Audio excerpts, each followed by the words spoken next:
Assalamualaikum warahmatullahi wabarakatuh.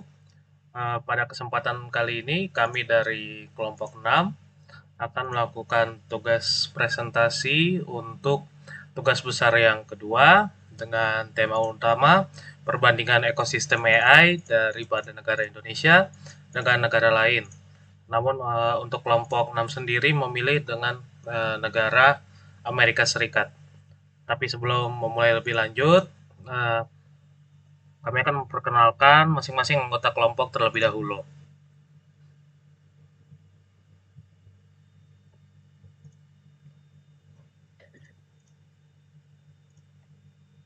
Pertama, saya dengan absen 11, Pangeran Prasetyo Desi Sario dengan NIM 103012400148.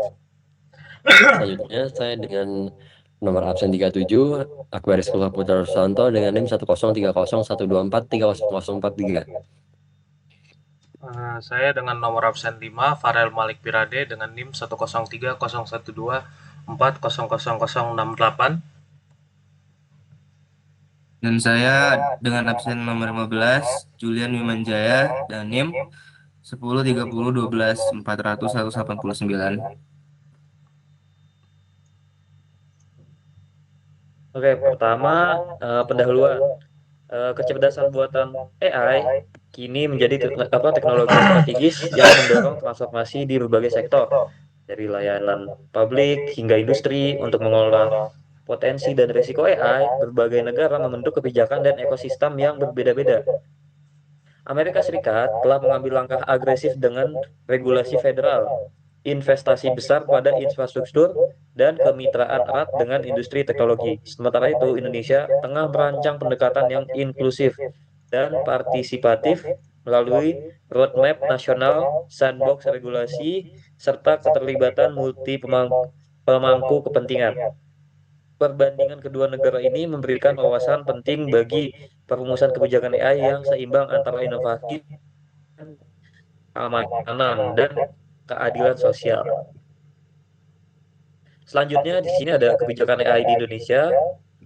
Di Indonesia, pemerintah itu sedang menyelesaikan AI Roadmap Nasional yang ditargetkan rampung Juni 2025.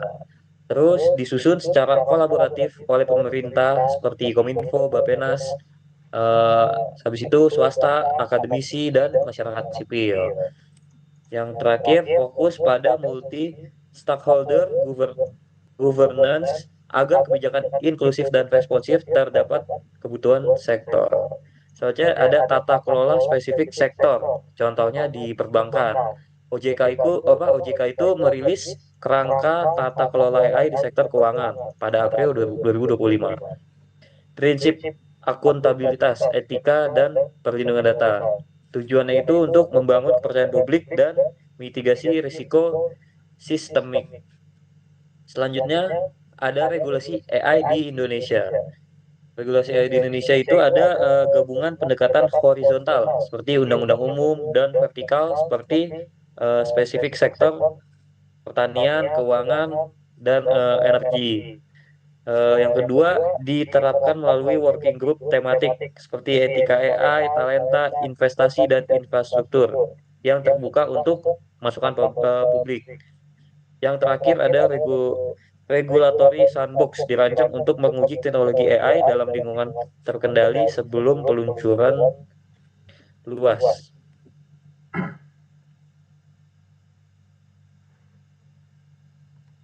Selanjutnya akan dibacakan oleh teman saya.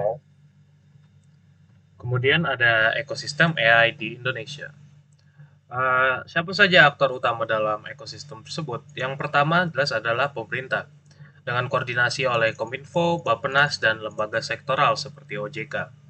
Kemudian ada swasta dan lembaga big tech yang terlibat dalam penyusunan kebijakan dan juga sandbox. Lalu ada akademisi dan juga lembaga riset yang memberikan kontribusi data, studi kebijakan, dan pelatihan talenta AI. Dan yang terakhir tentunya adalah masyarakat sipil yang diajak konsultasi kebijakan dan advokasi isu etika, privasi, dan tata kelola. Bagaimana pengembangan infrastruktur dan talentanya? Yang pertama adalah rencana besar untuk membangun pusat data nasional, memperkuat jaringan energi, dan digital backbone. Investasi di sektor pelatihan AI, kolaborasi riset, dan program edukasi publik untuk menumbuhkan talenta lokal. Dan yang terakhir, fokus pada inkubasi teknologi melalui sandbox agar teknologi baru bisa diuji tanpa risiko sistemik.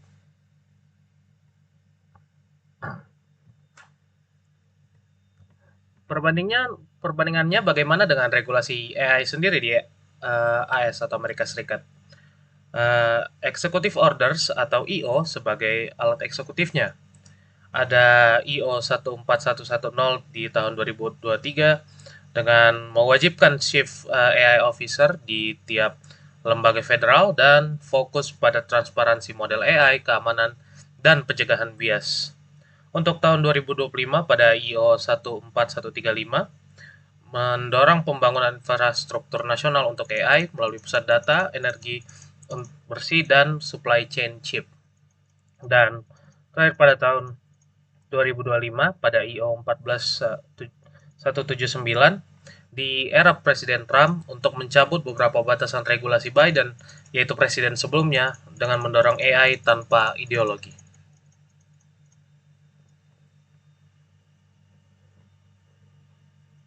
Selanjutnya, setelah melihat regulasi yang berada di Amerika Serikat, sekarang masuk dalam kebijakan pengamanan teknologi di Amerika Serikat. Di sini pertama adalah AI Defunction Framework atau RAN pada Januari 2005, yaitu menerapkan sistem klasifikasi negara atau tier system untuk mengontrol ekspor model dan chip AI. Kemudian tujuannya adalah untuk menjaga keunggulan teknologi AI khususnya di Amerika Serikat dan sekutunya. Kemudian untuk tantangan dan regulasi lokal, yaitu terdapat moratorium 10 tahun terhadap regulasi AI di tingkat negara bagian untuk menghindari fragmentasi hukum. Kemudian yang kedua adalah untuk picu debat antara kebebasan lokal dengan dominasi federal yang dilaporkan The Verge pada tahun 2025.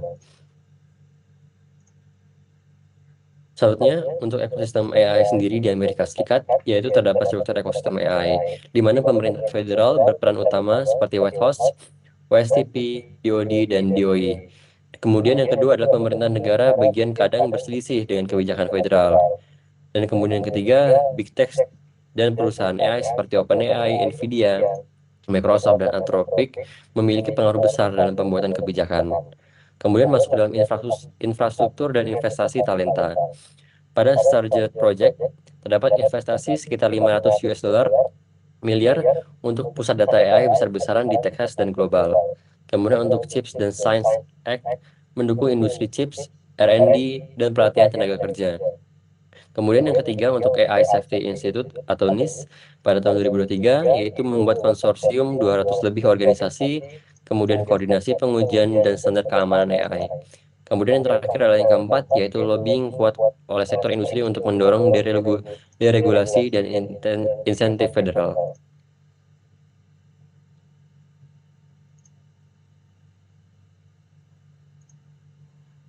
Selanjutnya, ya dari penjelasan yang sebelumnya dapat disimpulkan dalam tabel perbandingan AI dalam negeri ini Indonesia dengan Amerika Serikat. Yang mana tabel ini memiliki beberapa poin penting. Yang pertama adalah kebijakan nasional di Indonesia sendiri memiliki roadmap AI 2025 dengan pendekatan inklusif dan regulasi sektoral. Sementara Amerika Serikat menggunakan executive order, kontrol ekspor, dan legislasi federal. Kemudian yang poin kedua, kecepatan regulasi. Di Indonesia sedang berkembang dan partisip. Sedangkan di Amerika itu kecepatannya bisa dibilang sangat cepat, agresif, dan langsung diterapkan. Kemudian di poin ketiga, yakni infrastruktur AI, Indonesia berencana membangun pusat data dan infrastruktur digital. Sementara Amerika Serikat memiliki Stargate, Chips X, DOE Sites, dan fokus pada energi bersih. Kemudian pada poin talenta dan riset, Indonesia fokus pada pelatihan, kolaborasi, riset, dan program talenta. Sedangkan Amerika memiliki AI Safety Institute, CHIPS Act, dan konsorium nasional. Pada aspek level regulasi lokal, Indonesia memiliki regulasi nasional terpusat dengan sektor spesifik, sementara Amerika memiliki campur tangan federal dan juga negara bagian yang dapat menimbulkan konflik dalam jangka panjang. Kemudian, pada aspek partisipasi publik, Indonesia melibatkan masyarakat sipil dalam working groups, sementara Amerika Serikat mengadakan RVI dan sidang publik Senat. Tetapi, lobby industri mempengaruhi proses.